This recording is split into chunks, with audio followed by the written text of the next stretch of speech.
आपने प्रेसिडेंट भी बता दिया और आपने मेरे भाई माननीय जिद्दू नामचुम जी ने भी आपको बताया कि किस प्रकार से 1975 those days Indira Gandhi ji was the prime minister. उन दिनों में कैसा इमरजेंसी लागू किया गया, तो इसके विषय में आप लोग चर्चा होने वाले हैं। क्यों लागू हुआ और लागू होने के बाद हमारे देश का जिस प्रकार से जैसे विकास होना चाहिए था, वो लागू के बाद में काफ़ी हमारा विकास का रफ्तार जो काफ़ी रुक गया। क्यों लागू हुआ, कैसे लागू हुआ, ना देश का हित में लागू हुआ, ना कहीं ऐसा नेचुरल क्लाइमेटिक हुआ देश में, ना कहीं ऐसा वार डिक्लेयर हुआ। क्यों लागू हुआ? लागू आप सब जानते हैं कि देश में, जहाँ तक हमारा जानने में, आप सब पढ़े लिखे लोग हैं, हमारा जहाँ तक जानकारी में जो आर्टिकल 352 है, वो भारत के संविधान में कहीं देश में इमरजेंसी, उसको जो इस आर्टिकल को यूज किया जाता है कि ताकि कहीं नेचुरल क्लाइमेटिक हो गया, कहीं वार हो गया, कहीं एपिडेमिक जैसे कोरोना जैसा, ऐसा तो अपने सरकार कोरोना इतना जोर तोर से आया अपने देश में, ये सब इमरजेंसी कभी लागू नहीं हुआ। कांग्रेस ने इसको क्यों लागू किया, वो तो आप सब जानते हैं। वो रायबरेली से उनका चुनाव क्षेत्र है, वो रायबरेली से है, यूपी से है। उनको कोर्ट ने उसको कुछ केस दर्ज करने के बाद इलाहाबाद हाई कोर्ट ने उसको खारिज कर दिया। खारिज करने के बाद वो चाहते थे कि 352 को आर्टिकल को अपने स्वास्थ्य के लिए वो सरकार बनाए रखने के लिए उन्होंने वो गलती लागू कर दिया। उसी में आप सब जानते हैं, आप पढ़ने लिखने वाले हैं, कितने पूरे जितने जो पार्टी है, जैसे कि अपने उन दिनों में बीजेपी नहीं था, उन दिनों में जनसंघ पार्टी का गठन हुआ 1951 को, और ऐसा जनता दल, ऐसा कई दल ने उसको अपोज किया। अरे ये तो आपका ये इमरजेंसी लागू जो है, आपने 352 आर्टिकल को गलत यूज कर रहा है। इस दायरे में ये देश में लागू किया जा नहीं सकता। लेकिन कितने लोगों को उन्होंने मारा, उनकी सरकार में उन दिनों में कितने लोगों को जेल दिया कि वो सिर्फ गलत संविधान को यूज करके वो अपना कांग्रेस का सरकार बने रहने के लिए। इसमें कई लोग जेल के, हम लोग का LK अडवाणी जी अभी भी जिंदा है, अटल जी भी जेल में है, जयप्रकाश नारायण जैसा, ऐसा बहुत कई नेता वो आंदोलन में कई लोग इम्प्रिजन हुआ। उन दिनों में अपने जो संगठन है आरएसएस भी काफी, उसको भी उनका जितने भी है अपना जो एक्टिविटी है उनको भी उन्होंने पूरा ताप किया। I think those days Deora ji was the chief, RSS chief. उनको जितने जो संगठन है सबको भी अंडर पूरा दबा के उन इमरजेंसी में किसी को कोई आवाज होने का नहीं। जो आवाज होगा, जो उनका खिलाफ, उसको जो नहीं मानते उसको जेल। इस प्रकार का कांग्रेस ने काम किया है। इसलिए ये मॉक पार्लियामेंट आप लोगों ने 50 years of the dark chapter वो आप लोग देख रहे हैं। ये संविधान को हत्या किया। अभी हमारा अपने प्रदेश युवा मोर्चा के प्रदेश अध्यक्ष जी ने बताया कि आज के दिन क्या कर रहे हैं कांग्रेस पार्टी ने, राहुल गांधी जी ने क्या करते हैं, वो पब्लिक को गलत गुमराह करके वो कॉन्स्टिट्यूशन बुक को लेकर ये बीजेपी वाला संविधान को हत्या कर रहा है। अरे बीजेपी वालों ने तो हत्या नहीं किया। आपने 1975 को जो काम किया है, जिस प्रकार से जो काम किया वो भूल गया है। इसलिए इसका आप लोग डिबेट डिस्कशन होने जा रहा है, उसका चर्चा होने जा रहा है। तो मैं समझता हूं कि आप लोग you all are well educated, knowledgeable, पढ़े लिखे लोग हैं, अच्छा से चर्चा कीजिए। ये कहीं भी हो इस प्रकार का जब बैठते हैं, उपस्थित होते हैं कि मेरा मानना है कि 4D, we have 3D, debate, discussion, decision and deliberation. ये 4D के ऊपर आप लोग अच्छा चर्चा होने जा रहा है। हमें विश्वास है कि नॉलेज का एक्सचेंज होगा, आप सबकी चर्चाओं से आप सबका नॉलेज आपस में एक्सचेंज होगा और ज्ञान बुद्धि बढ़ेगा।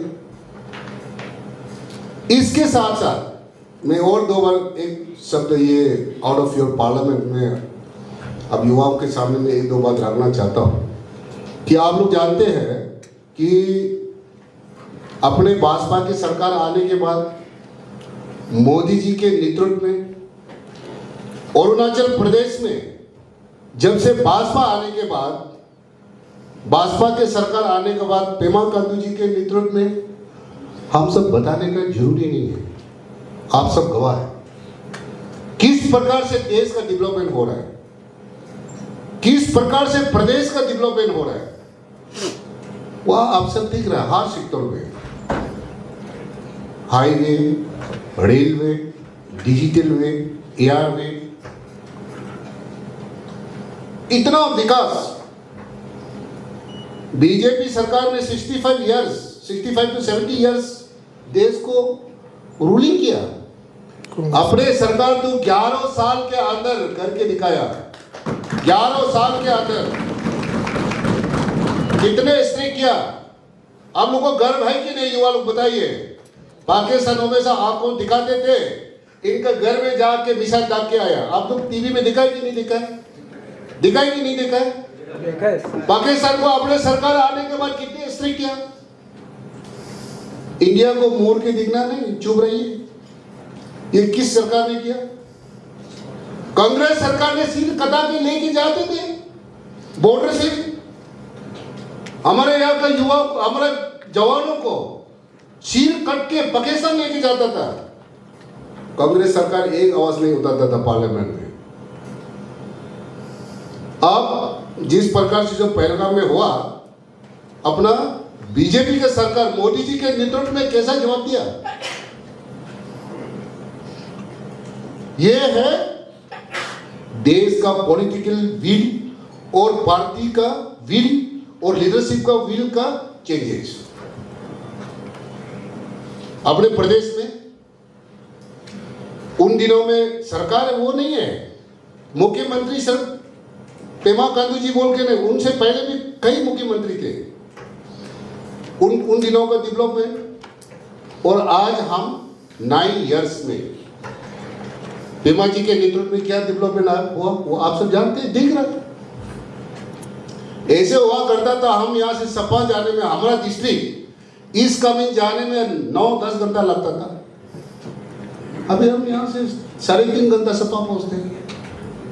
ईस्टर्न बेल्ट में जाने के लिए कई नदी को क्रॉस करना पड़ता था।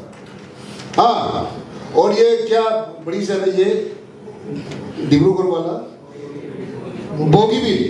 बोगीबिल में तो ऐसा होता था, मैंने कुछ सुना है। हाँ, जब क्रॉसिंग होते थे वहाँ बोलते थे कि जो नाव क्रॉस कर देने वाले, ओ मेरी नाव फिरी नाव, चढ़ने के बाद ओ मेरी नाव 12 किलो जिसमें 500 रुपया को होता था तो 1000 रुपया मांगता था। शुरू में तो बोलेगा फड़ी नाव, चढ़ने के बाद ओ मेरी नाव पैसा दो। ऐसा चैलेंजेस था।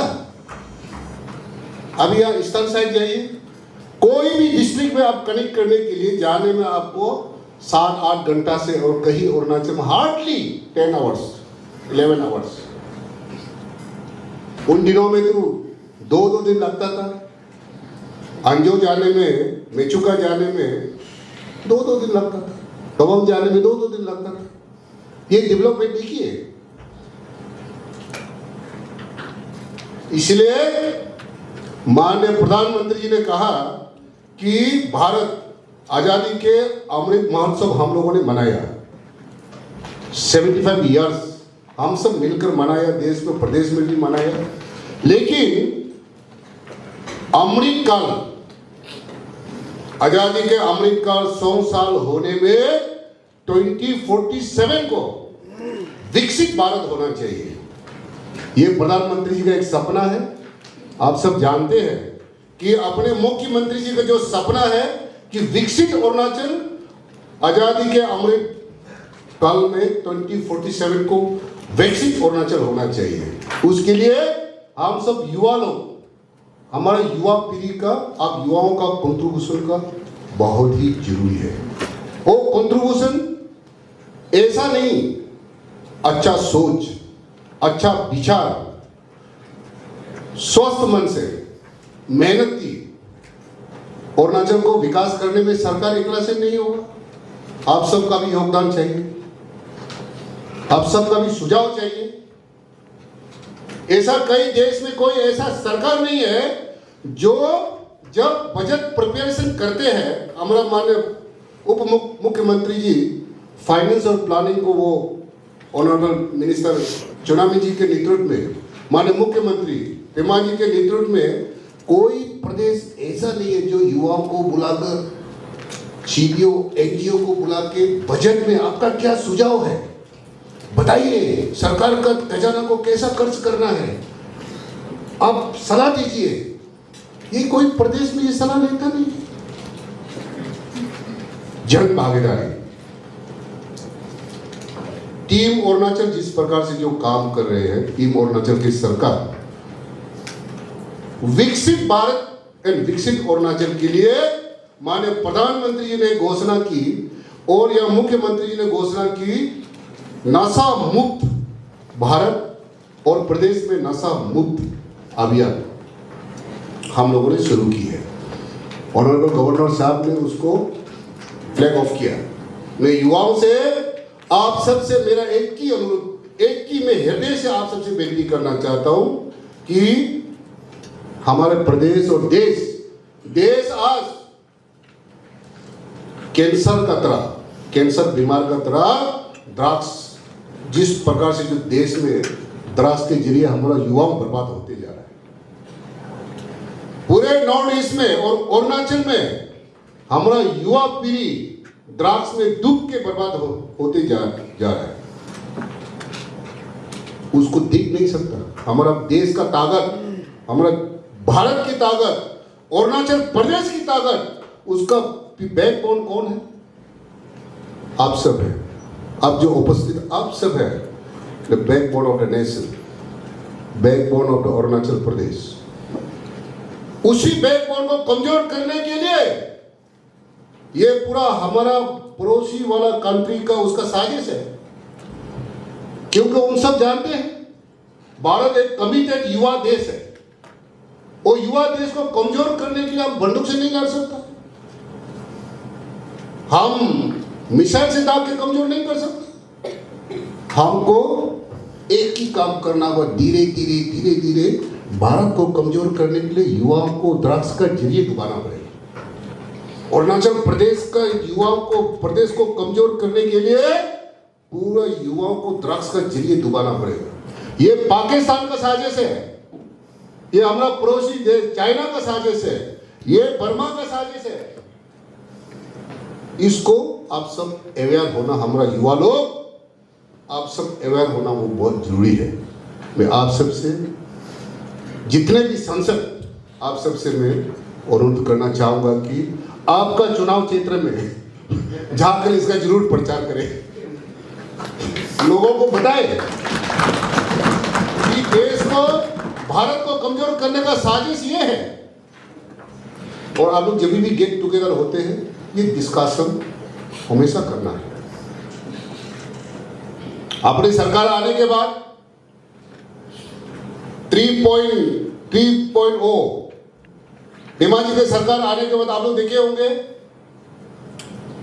जो समाज को बर्बाद करने के लिए, जो हमारा युवाओं को बर्बाद करने के लिए जो काम करते हैं, इसको कतई हम लोग माफ किया नहीं जाएगा। आप लोग देखे होंगे जो ड्रग्स पेडलर है, मैं मेरा जितने भी पुलिस ऑफिसर, पुलिस टीम को धन्यवाद देना चाहता हूं कि पहले बार जो वो भी एक पूरे एशिया में जो ड्रग्स सप्लाई करने वाला का इनकाउंटर हुआ है, मैं उसके लिए धन्यवाद देना चाहता हूं। सरकार उसके लिए कतई बर्दाश्त किया नहीं जाएगा। हमारा युवाओं को जो बर्बाद करेगा उसको कभी बर्दाश्त नहीं करेंगे। वो मेरा युवा देश का वो भविष्य है, हमारे प्रदेश का भविष्य है। तो इसलिए इतना समय नहीं लेते हुए हमें पूरा विश्वास है, मेरे हृदय से आप सभी को बेस्ट विशेष देना चाहता हूं कि अच्छा कंस्ट्रक्टिव डिबेट मैंने 4 दिन को बताया, उसके जरिए कंस्ट्रक्टिव सोच, कंस्ट्रक्टिव अप्रोच, कल को आप लोग फ्यूचर है, देश और प्रदेश का आप लोग फ्यूचर है, और अच्छा से आप लोग डिबेट कीजिए।